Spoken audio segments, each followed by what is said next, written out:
We're out here on a sea trial with True Blue here in Fort Lauderdale with Rolling Marine, RBM Diesel, ECRuff Marine.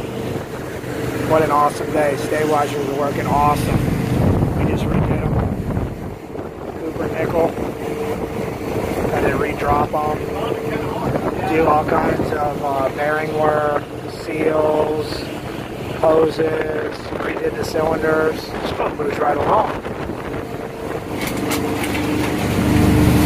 It's a 115 Broward.